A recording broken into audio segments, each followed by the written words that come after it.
Today we continue the regional OWCS Season 2 preview, this time focusing in on the western side of things. We're going to do the NA and EU power rankings in the same video for time's sake, and because there's only a certain number of teams that are really all that relevant, so we're just going to dive straight into things, and just like with Korea, there are a couple of minor changes to be noted of, but it's mostly the same exact thing. So unlike last year, where we'd see these teams go through this whole Swiss stage and then qualify, then go through all these games and have circuit points involved. All that stuff is out the window. It's just a traditional round robin. You've got 8 teams in NA and EU respectively, and the top 6 have an opportunity to move on to the main event, which will then decide which 2 teams from NA and EU are going on to the first LAN event in China. Also worth noting is there's going to be hero bans, just like with Korea.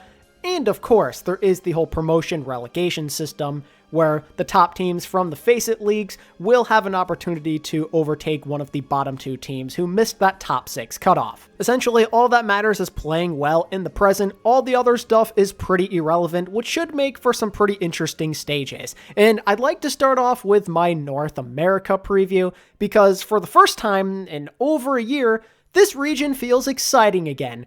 Now that there's no more Toronto Defiant super team in the way, this region not only feels competitive, but very interesting at the same time. There's a couple of solid teams that could take that mantle for number 1, and I'm excited to talk about these guys. It's been ages since I felt this way. It's very refreshing. So I'm going to go right ahead and start off with my top teams. So at my number 1 spot, I'm going with Team Liquid. Although I will admit that it's kind of a 1A, 1B type of deal. I think Team Liquid maybe has higher upside compared to Space Station, but these 2 teams, they're going to be going at each other's throats all year long. They're both really good on paper, and it really may depend on the day to decide which one of these guys is better. But for me personally, I like Team Liquid a bit more, and maybe as the season goes on, we'll see them be a bit more consistent. I think this team has the higher ceiling overall. Maybe that's just my opinion, but there's more players on their roster that I like overall. I thought for sure that Space Station was going to be the best for a while, but then I saw Team Liquid's roster reveal, and I was pretty blown away, and I think this team is really awesome for Western standards. I mean, they arguably have the best backline you can make with Western prospects, or NA prospects, I should say, in RuPaul and Vega. They were great on Toronto last year, and it should be more of the same this year. But then you've got Infected, who in my opinion is the best NA tank that we have available at this point. He's such a young prospect who still has room to grow, such insane flexibility, love the calming, the leadership. He's just an amazing player who is hungry to continue to get better and better, and I think under the coaching of Casores and those guys, the sky is basically the limit. And then there's the DPS, man. I mean, Knife Tree is out of this world good. Knife is a guy who has shown so many great games, but it never feels like he's on the right team. He never has the right support around him, but all of that could be changed this year. If he's super comfortable in a Western environment, he has the chance to thrive on a team like this that'll be very willing to play around him and unleashes true potential as a dominant DPS player. And here in NA, he's probably going to have a lot of great games, and pairing him with Tree is just awesome. Tree was great last year, and the little time that we saw him, he made a lot of splash plays. I think here in year 2, he's going to come in more confident, and we're going to see a great all-around team. I'm a big fan of balance, and these guys certainly have it. They've got a couple of young players that you're looking to see take that next step, but you know they're very capable of it, and they're going up against SSG, who have a couple more of those veterans, I would argue, who are also really, really good. Seeker Sugar Free, unbelievably great DPS line. I will continue to say it's probably one of the best Western DPS lines with 2 people that you could possibly make. It's out of this world. Kellen, I still think he goes underappreciated even to this day. He can match up with Infected. And then Bliss CJ is probably going to go under the radar, but 2 pretty consistent players overall. These 2 are the titans of North America, and I'm expecting there to be some kind of power struggle between the 2. It's really close. Some might argue the DPS line of SSG is just a little bit more proven, hence they're maybe a little better, but then the back line of Team Liquid probably has the advantage over somebody like Space Station, and then Kellen Infected, in terms of their power, it's pretty even as well. It truly is a coin flip to me, but at the end of the day, I believe that Liquid has just a little bit more upside to them. Their support line, I have a bit more belief in, and I think there's more room for their team to grow, and I like the coaching as well. So I am placing them just barely at number 1. Essentially though, them and Space Station, they should be neck and neck on paper, at least for now. Two really amazing teams, and they're clearly a cut above the rest of North America. Looking at the number 3 spot, I think there's two good choices. I think both Nightmare and Timeless are very fitting of this position, but I ultimately went with Nightmare as my number 3 team, and I'm projecting them to probably go like 5-2 this stage. I know they didn't play that great in the qualifiers, there's been some struggles, but I do like their team a lot. While they're not necessarily at the power of a Space Station or Liquid, there's a lot of players that demand your respect on this squad. I'm a big fan of Ultraviolet. He still holds his weight in NA. Him and Admiral, I think, could be a good 1-2 punch duo of some sort. Lethal, Zera, and Vision. There's a lot of potential on that DPS line, especially if Lethal can channel his energy that we saw at the end of last year. When he played in North America, he had some great games, a bit of a redemption arc, and he has the chance to be a main playmaker on this team. And I mean, honestly, Clear Kuffa, that might be the biggest strength of all of this team, believe it or not. Two really respectable tank players who maybe aren't top tier in the entire world, but are good enough to get the job done, who have had success on previous teams. They can cover each other's weaknesses, and compared to some of these other top teams who only have one tank, this could end up being a real advantage for them that allows for them to be competitive against literally anybody in the league. In my opinion, this team still has a long way to go and they could have some early struggles, but I'm choosing to believe in them because of the amount of respect I have for that roster, and because I think over time they will only get better as they get used to playing with each other. There's a lot of amazing upside with this team, and I'm going all in with my faith, and I'm going to say they end up as top 3. But a team that could very easily surpass them and get into that top 3 has got to be Timeless. They're back at it yet again. You'll recognize a lot of these players for being on TSM, Wisp, and Timeless respectively, but they've basically gotten the band back together just with a couple of different pieces. They've shown some good results. They've had a couple of good tournaments in North America over the last year or so, and there aren't too many ridiculously strong teams. There's no Citrus to be on their backs, who always seem to beat them every single time without fail. There's more of a clear-cut path for these guys this year, and just because of that whole synergy they have and playing together for so long, they can end up playing pretty good right out of the gate, just like what we saw 1 year prior. There's a lot of players on this team that I like. I still love Chopper and Rocket. I think they're such a fantastic DPS duo. Riker, I don't love having him be the only tank on a team, but he's not the worst option in the world. And their backline, while not amazing, clearly isn't the worst either. There's a good blend of players on this team, but it kind of feels like a situation where they're good, not great. And just knowing their history, despite having such good synergy, I'm a little worried about them. There's some clouds of doubt behind these guys, just because there were a lot of opportunities last year, and usually they could not get the job done. They need to play better under pressure. I need to see them take that next step. And compared to another team like Nightmare, let's say, it feels like those guys are more proven and more capable in the clutch. So I'm going to need to see these guys step up to the plate and play better compared to last year. I have doubts right now, although I still do think they could probably be top 4 bare minimum. And at number 5, who I have just a little bit behind the likes of Nightmare and Timeless, is Rad Esports. This is another team that I think is very capable of jumping all the way up to top 3, just because I think this roster is very underappreciated, and a bunch of guys on this team were very successful last year and are probably hungry to keep on getting more. I've always been a big fan of King since his Overwatch League days. Chronic, really great hit scan player last year for NA standards. I think he's very capable of dominating games left and right. Zeb showed some good matches.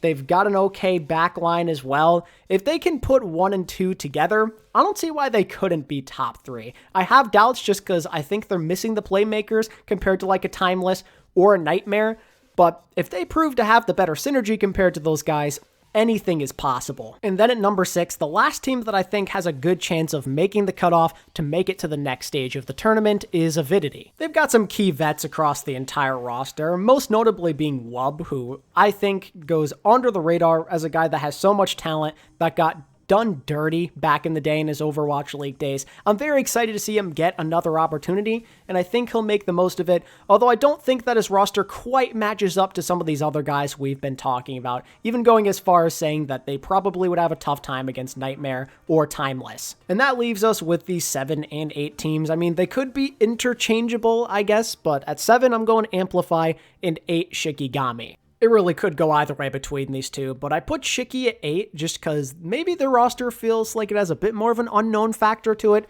It's a mix of so many different players from so many different places. Could be a good thing, could be a bad thing, not all that much confidence in them. And on the other side of things with Amplify, I don't know much about their players either, but they do intrigue me for one simple fact. They were able to get a big win over Fluffy Aimer / Fluffy Dreamland, that core. I mean, last year, they played really well towards the end of the season. They got some big wins against some respectable teams. So to go out there and beat them in the qualifiers, that's something you have to note. And maybe that's a high they can ride off of, hence why I'm putting them at 7, although I don't really know what their ceiling is. Maybe it's enough to push them into top 6 because that is a big win, but I don't want to go that far just because of one game. So for now, I will cautiously put them at 7. And these are my full power rankings for North America. Liquid, I have as my number 1 team, SSG right behind them at 2. Then I'd say there's a tier break, Nightmare, Timeless, and maybe Rad for the next tier. And then final tier, Avidity, Amplify, Shikigami. I do have Liquid going undefeated in this stage. We'll see how that goes. I have a lot of optimism in them. And yes, they are going to be my favorite team for OWCS this year. I've decided, so that's who your boy is supporting in case you're wondering. Then there's EU, where I feel like the gap is maybe a bit lesser compared to what it was against NA last year. I'd say they're probably still a bit ahead in terms of the pecking order. And there are a lot of interesting teams, and I think it could be pretty competitive, just like it was last year. For my overall rankings, starting at number 1, I'm going with the Ultimates. This team is not partnered, kind of came out of nowhere, but they're boasting such an insane roster. They're packing a lot of heat here. And just when I look at it compared to the other teams, it just seems like they're a bit of a step ahead, at least in terms of what they can be. Maybe it won't be all that great at the start of the season. There could be some struggles as they figure out synergy and a couple of other things. But just knowing the names they have and how great this team feels from an overall balance standpoint with superstars as well, they feel like they should be the top dogs at one point or another. And I think they probably should be really good right off the bat. I mean, come on, man. They're versatile at every single position. You've got a superstar in Kevstar, arguably the best or second best player in EU, maybe if you want to put Quartz ahead of him. You got Kai there alongside with him, who still has some juice left. Looked pretty good last year at times. Tank, I think that KSA is absolutely amazing still. I'm expecting lots of great things from him yet again. Brand new start for him right off the bat. Hopefully he stays on this roster the entire year. You got Chase just in case you need to play some Winston or some kind of other dive hero that KSA cannot play. And of course you have freaking Twilight, Skyrippa, and Faith on your backline. Twilight and Faith to me feels like it could be a complete game changer if they can play well, if they can adapt to these new environments and circumstances compared to other previous years, because on paper, this feels like, without a doubt, the best backline in this region. There's just so much talent to boast, and if Twilight can play anywhere near what he did in his Overwatch League days after taking some time off, and if Faith continues his upward trajectory in his career, it's going to be really hard to stop these guys. They're going to make more plays than everyone else. They're going to outplay you. They're going to outsmart you. It's going to be really tough to stop that backline if they're on their A game and they play up to their potential. I love the layers with this squad. Everyone at each position can hold their own weight. You've got Kevster to make the plays on DPS. You have KSA, who is the model of consistency, and you have such an amazing backline on top of it all. The Ultimates, to me, on paper, just feel stronger than everybody else. Again, slow starts, I think, are possible with this team. Maybe there could be some good competition, especially early on in the year, but because of the ceiling of this team, I feel inclined to put them as the clear-cut number 1, at least for the time being. The waters start to get a lot murkier for the next tier, which is very close behind the likes of the Ultimates. 2 through 4, Twisted Minds, Virtus Pro, Genji, the partnered teams of this region. I think all of them are capable of going all the way up to number 2, maybe number 1 on a really good day. For my order, I went with Twisted Minds 2, Virtus Pro 3, Genji 4, but they feel pretty interchangeable, at least in my eyes. The reason I went Twisted Minds 2 is because I feel like there's the smallest amount of things that can go wrong with these guys compared to VP or Genji. It's just more of a good floor, if you want to say. They even made sure to get another tank in TVNT, so that whole hottie solo tanking thing goes out the window. You have someone for a diva meta amongst some of those other things. You're looking good in that regard. I like that they have Quartz and Psycho on DPS. I think that could be a very nasty combo, especially after Psycho's upbringing last year, plus Quartz insane potential as always. Love what they've got going there. Hadi is still a very reliable tank, if need be, in most metas. I would argue one of the better tanks in this region. And Funny Astro Irony is going to fly under the radar. This feels like a backline that can more than hold their own weight. Funny Astro is one of the best supports that EU has to offer, and Irony is a guy who has been around a couple of squads throughout the years, but he usually plays well enough, and I think on a team with proper support, just like what I was talking about with Knife earlier in the video, this guy has the opportunity to thrive. They've got good pieces everywhere to kind of make sure you're usually going to get some good performances. You don't have to worry about a lot of things going horribly wrong, although I will be interested to see how Ben Best does, as he's going to be the coach of this team, which I find very interesting. His first time coaching at this type of level, that should be pretty fun to watch. But overall, Twisted Minds have a good squad here. I mean, you may even argue they have the best overall DPS line in the region right now, plus one of the most underappreciated backlines. They've got a lot going for themselves here. Twisted Minds usually have some good results as an org, and I think with this squad, that trend should definitely continue. Although, number 2 definitely is not guaranteed, as I think that both VP and Gen G are going to be breathing down their necks pretty constantly. A team like Virtus Pro has some mystery to it. It's only a 5-man roster, but it packs quite the punch. Shockwave is one of the only hit skins from this region I would trust to go up to the likes of Quartz and at least somewhat hold his own. He's proven he can. He and VP put on some good performances last year, one of the leaders of that team. It's good that he's back, although now Sauna is not by his side anymore. Instead, they did the random out-of-left-field Korean import with Jaewoo. For some people, maybe they're not all that impressed by the name, they don't know that much about him, but I was fairly impressed with some of his performances in Korea last year. Some people are quick to forget. He was a part of Poker Face, he did get some meaningful playtime, and he held his own quite a bit. He seems like a pretty solid Tracer player. I'm curious to see how he does in more of a mixed roster environment like this, but I have confidence that him and Shockwave could fly under the radar as one of the better DPS lines in this region. And if the chemistry is really there, if they get the right meta, that could be the difference between being number 4 and going all the way up to number 2. I really mean it. But obviously, this isn't the only place where the chemistry is going to have to work out, because it's the same thing with the backline, consisting of Gala, plus a Korean import in Fixa. Anyone who's watched my channel knows that I'm a big fan of that whole Spanish duo that we've seen time and time again in Kanale and Gala. This year, they're separated seemingly, so Gala's gonna have a new support partner, and I'm not sure how it's gonna go. I like him, I think he'll hold his own individually, but how will things go when he plays alongside Fixa, who, yes, has shown some good results in recent memory, but hasn't quite played on a team like this at the same time? This team definitely has some questions behind it, and that could lead to a very rough first stage, potentially, but I think individually, they've got a lot of good pieces here. I mean, I didn't even talk about Vestola, you know, on top of all the other things I like about this team. There's some good layers to this squad. It's just a matter of if the chemistry can really be there. That could be the deciding factor on where they end up placing on this thing. Which leaves me with Gen G at 4, where I have some very mixed feelings. On one hand, the roster feels somewhat underwhelming, but at the same time, almost underappreciated. It's hard for me to get a grasp on how I really feel about this team. What I like is Kanale, as one of their supports at least, then Sauna and Top Dragon, I think, are both phenomenal players individually, and Mag, while I'm curious to see how he does in a Western environment like this, I do think that he did play well even last year in Korea. He's shown that he can be flexible in the Overwatch 2 era. There's something there with him, and I like giving him access to Krusty as his coach. Him going from Falcons to Gen G is so random, but that's certainly very helpful, and it could be the difference between them being 4 and going up to number 2 in the end. If Krusty can get the most out of this team, if Top Dragon can take his play to an even higher level, while we still see what Sauna can do, and Kanale, and Mag, this team could be really fun to watch, but I just don't know. Some of the names on this team, I'm just not sure, like with Crispy, for example.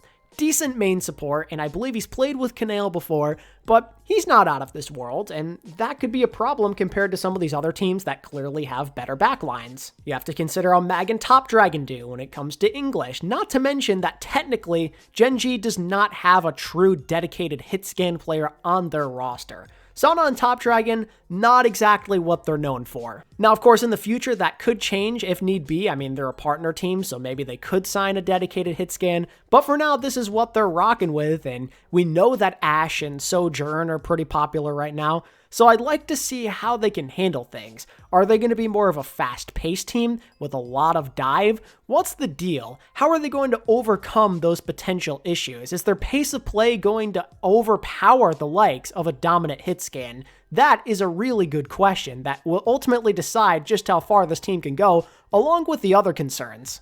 Like, I don't hate the team, and I think having Krusty there, just knowing his history, is really helpful as well. But when I look at them compared to some of these other top dogs, I just feel ever so slightly more underwhelmed compared to those guys. It's close, and I think they could end up overcoming the gap at some point. But early on, there's a lot of doubts to be had about this team when it comes to competing for that top spot in EU. So I have them just a bit behind all the other guys at number 4 for a bit of a linear situation in this region where it feels like every team maybe could be one win better than the other. After that top 4 though, definitely a tier break. At number 5, I'm probably going to butcher this, but I have alexyOWL, and I think they are clearly a cut below the likes of that top 4, but they just might be a little bit better than 6 through 8. What I don't love is there's some unproven talent. They got a couple of Saudi players that I don't know as much about that I'll be curious to see in action, but on the bright side, you've got an okay core with Checkmate, Tread, and Landed on top of it, and I think Labdub has shown that he can put up some good performances. I'd like to see him play more than Farah. In fact, I think he did, and he did pretty well, so maybe this is the turn for him as well. While I don't think all that highly of this team, I still think they're very capable of getting top 6 compared to some of these other rosters. Those noteworthy names certainly help. I don't know how much juice like Checkmate has left in the tank, but he looked okay on Fnatic, and I think as one of the main DPS on this team, he could do fine. Landon, I think no matter where he plays, he's gonna put up some good performances, and you know, Tread, I thought was pretty underappreciated, and on a better team, he could probably do even more work. So overall, not a bad team at all. I'm not writing home about these guys. I'm not super excited. I don't even know how capable they'd be of making an upset happen. Just from top to bottom, the roster isn't all that strong. A lot of highly questionable players as well that may need to get involved. So for now, until proven otherwise, I think they're probably around that middle of the pack mark. Could be lower if things go really wrong. Could go higher if something goes wrong for one of the top teams. I think 5 is a pretty fair spot for them. And now just to run through the rest, Sakura I have at 6, Pep 7, and Vision 8. Sakura I think could go all the way up to number 5 depending on the situation of some other guys, but genuinely I think they could get a couple of surprising wins here and there. They're not a bad team at all. Again, nothing that you're going to write home about and be super excited for, but China, I've liked some stuff from him. Zoro, I like Hitori as well as a prospect. Not a bad team, it's just they don't really have the superstars to punch up to the top tier, but maybe at best they could get 5, but I think they're still very capable of at least getting top 6, making that playoff cutoff, and getting to the next round. And I mostly say that because I think both Peps and Vision just leave a lot to be desired. I think at bare minimum, despite having less known names compared to maybe some of those other guys, that they could beat them pretty handily. A team like Peps, I mean, I'm curious to see how things go because they have soon. I'm really excited to see him maybe get some playtime. As an old-timer myself, I love him and what he did for the Overwatch League back in the day and even Rogue. It's going to be great to see this legend back in action, but realistically, you can't expect much from him. But at the very least, they do have exyOWL on this team, who is such an insane player. Ken, I think, goes under the radar as well. A lot of hit-scan-like players on this team, to be honest with you. And honestly, from there, outside of the DPS, it just gets more unimpressive. FD God doesn't have much left in the tank at this point. Whenever I watch him, I'm very unimpressed at this point. No offense to him. He was great back in the day, but it's just not the same. It's mostly going to be a feel-good story watching soon, if at all, for me. Outside of that, I don't have high expectations for this roster. There's just not much going for it, and I think a lot of people could be left feeling pretty disappointed. At bare minimum, though, they could at least possibly be better than Team Vision. My confidence is shaky, but this team is really weird. They kind of came out of nowhere, and while they do have Simple and Taejong randomly as Korean imports, they also have a whole lot of unknowns going with the rest of their team. So it's a very weird situation that they're in. Is the power of these Korean players enough to propel them to even get one win or look competitive at all, especially knowing the rest of the roster just isn't that great? I'm really not so sure, hence why I feel probably the best about putting them at 8, although them and Peps are pretty neck and neck. They could end up being interchangeable, but just because I believe in exoDEAL and I want to see Soon do well, we'll put them at 7 and call it a day. And here one more time is the overall order for my EU power rankings. Ultimates at 1, then Twisted Minds, Virtus.pro, Gen.G all kind of gunning for that top 4 respectively.